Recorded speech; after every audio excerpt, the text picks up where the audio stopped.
नमस्कार दोस्तों। आपको इस वीडियो में सुप्रीम कोर्ट से जुड़े हुए जो नए जज आए हैं, जज जस्टिस संजीव खन्ना, उनके बारे में बताएंगे। संजीव खन्ना 91वें मुख्य सीजेआई हो गए हैं और सुप्रीम कोर्ट के चीफ जस्टिस डीवाई चंद्रचूड़ के सिफारिश को नरेंद्र मोदी सरकार ने स्वीकार कर लिया है और 11 नवंबर से ही जस्टिस खन्ना सीजेआई पद की शपथ लिए।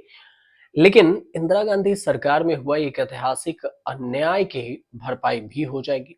इसी के साथ अब आप सोच रहे होंगे कि आखिर अन्याय क्या हुआ। आपको इस वीडियो में बताते हैं विस्तार से कि इमरजेंसी के समय और संजीव खन्ना का क्या कनेक्शन रहा है। वह अन्याय था 48 साल पहले 1976 में हुआ, जब इंदिरा गांधी सरकार ने जस्टिस संजीव खन्ना के चाचा जस्टिस हंसराज खन्ना के साथ अन्याय करते हुए उनके जूनियर जस्टिस मिर्जा हमीदुल्लाह बेग, जो जस्टिस एम.एच. बेग थे, को देश के 15वां मुख्य न्यायाधीश नियुक्त कर दिया था। मतलब संजीव खन्ना के चाचा को नियुक्त नहीं किया था। दरअसल जस्टिस एच.आर. खन्ना ने आपातकाल के दौरान इंदिरा गांधी सरकार के खिलाफ ऐतिहासिक फैसला दिया था। इंदिरा गांधी ने 25 जून 1975 को देश में आपातकाल लागू करने की घोषणा की थी। इंदिरा गांधी ने तब संविधान के अनुच्छेद 359 एक का इस्तेमाल करते हुए नागरिकों के सारे अधिकार छीन लिए थे। हजारों लोगों को आंतरिक सुरक्षा प्रबंधन कानून था, जिसे शॉर्ट में मीसा कहते हैं, MISA, इसी के तहत जेल में डाल दिया था। जब कई अदालतों में मुकदमे दर्ज होने लगे तो अलग अलग कोर्ट में अलग अलग फैसले आने लगे थे। कई उच्च न्यायालयों ने रेट याचनाओं के जरिए मीसा के तहत बंद कैदियों को रिहा करना शुरू कर दिया था। इस दौरान एक महत्वपूर्ण मामला सामने आया, ADM जबलपुर बनाम शिवकांत शुक्ला का, जिसे बंदी प्रत्यक्षीकरण केस 1976, मतलब हैवीज करप्स केस 1976 के नाम से भी जाना जाता है। यह केस भारतीय न्यायिक इतिहास के लिए मील का पत्थर साबित हुआ। इस पर इंदिरा गांधी सुप्रीम कोर्ट पहुंच गई और सुप्रीम कोर्ट को ऐतिहासिक निर्णय देना था कि क्या सरकार ऐसे मनमाने फैसले ले सकती है, क्या अधिकारों को निलंबित किया जा सकता है, क्या रीट याचिका दायर करने का अधिकार भी निलंबित किया जा सकता है। ये सारे सवाल थे और इसी को लेकर सुप्रीम कोर्ट पहुंची थी। सुप्रीम कोर्ट ने इस मामले की सुनवाई के लिए 5 जजों की एक संवैधानिक पीठ बनाई थी और इस पीठ में तत्कालीन चीफ जस्टिस A.N. रे, जस्टिस M.H. बेग और justice Y.V. Chandrachud, justice P.N. भवगति और जस्टिस H.R. खन्ना शामिल थे। इंदिरा गांधी सरकार ने सुप्रीम कोर्ट में संविधान के अनुच्छेद 359 का हवाला देकर दावा किया कि आपातकाल में राज्य किसी भी मौलिक अधिकार को निलंबित कर सकता है, भले ही वह अनुच्छेद 21 के तहत मिला गैर कानूनी हिरासत के खिलाफ अधिकार ही क्यों न हो। सरकार ने यहां तक कहा कि सैद्धांतिक रूप से आपातकाल के दौरान राज्य जीवन भी ले सकता है। सुप्रीम कोर्ट के संविधान पीठ पर इंदिरा गांधी सरकार के पक्ष में फैसला देने का भारी दबाव था।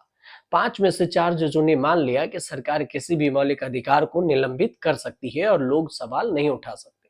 केवल एक जज ने कड़ा विरोध जताया था। ये जज थे justice H.R. Khanna, justice Sanjeev Khanna के चाचा। Justice H.R. खन्ना अगले मुख्य न्यायाधीश बनने वाले थे।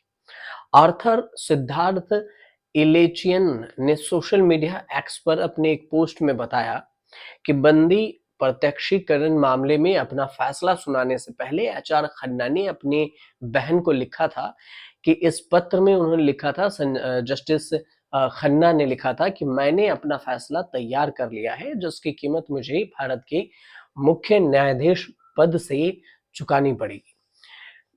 जस्टिस खन्ना सही थे और फैसला सुनाने के बाद खन्ना के जूनियर जज M.H. बेग को भारत का मुख्य न्यायाधीश बना दिया गया। M.H.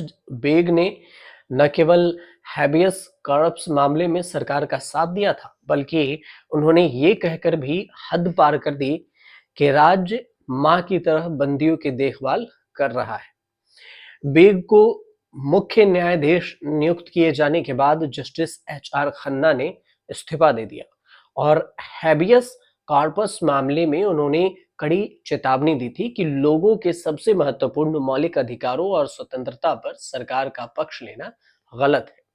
उनके अनुसार से बिना मुकदमे के हिरासत में लेना उन सभी के लिए एक अभिशाप है जो व्यक्तिगत स्वतंत्रता से प्यार करते हैं। 1977 में जब इंदिरा गांधी की सरकार गिर गई तो नई पार्टी आई, जनता पार्टी। जनता पार्टी की सरकार ने जस्टिस खन्ना से आपातकाल में हुए अन्यायों की जांच के लिए आयोग का नेतृत्व करने के लिए कहा। जस्टिस खन्ना ने यह कहते हुए इनकार कर दिया कि इंदिरा गांधी और संजय गांधी के खिलाफ उनकी छवि आयोग के अध्यक्ष के रूप में ठीक नहीं रहेगी। उन्हें कई अन्य पदों की पेशकश की गई, लेकिन उन्होंने केवल कानूनी आयोग का नेतृत्व स्वीकार किया क्योंकि उनका मानना था कि वहां उनकी विशेषज्ञता काम आ सकती है। नानी पालकीवाला जैसे कई बड़े वकीलों ने बंदी प्रत्यक्षीकरण केस में जस्टिस एच.आर. खन्ना के साहस और ईमानदारी को सलाम भी किया, लेकिन वे सुप्रीम कोर्ट के पहले ऐसे जज थे जिनका चित्र जीवित रहते हुए कोर्ट में लगाया गया था। 4-1 के फैसले में सरकार का पक्ष लेने वाले जस्टिस पी.एन. भगवती ने बाद में अपने फैसले पर पछतावा व्यक्त किया और माफी भी मांगी। जस्टिस वाई.बी. चंद्रचूड़ के बेटे थे जो डी.वाई. चंद्रचूड़, जो सीजेआई के रूप में भी रहे, अभी अभी रिटायर हुए हैं वो, जो वर्तमान में न्यायाधीश थे, 10 नवंबर को रिटायर हुए। उन्होंने स्वीकार किया कि उनके पिता ने हैबियस कॉर्पस मामले में गलती की थी। जस्टिस वाई.ई.वी. चंद्रचूड़ ने भी सरकार का पक्ष लिया था। 2017 के जो पुत्तस्वामी केस में सुप्रीम कोर्ट ने अंत में हैबियस कॉर्पस केस के फैसले को पलट दिया और राज्य के दमन पर व्यक्तिगत स्वतंत्रता और जीने के अधिकार को सबसे पहले नंबर पर रखा।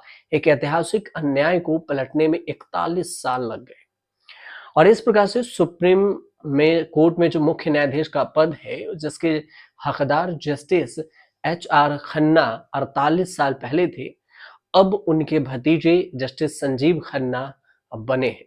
यह प्राकृतिक न्याय जैसा ही लगता है। इतने शक्तिशाली पद को स्वेच्छा से त्यागने और ईमानदारी के साथ खड़े रहने के लिए बहुत ही साहस की आवश्यकता होती है। Justice HR. खन्ना का 2008 में निधन हो गया।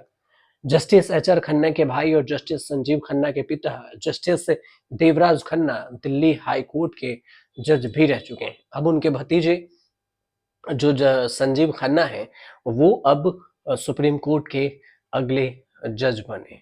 अब इस हिसाब से देखा जाए तो आप कह सकते हैं कि न्याय की प्रक्रिया में 48 साल से ज्यादा का समय लग गया। आपको जानकारी अच्छी लगी हो, एक अनोखी जानकारी हो, तो आप चैनल को सब्सक्राइब कर लीजिएगा, शेयर भी कर दीजिएगा और कमेंट जरूर कीजिएगा।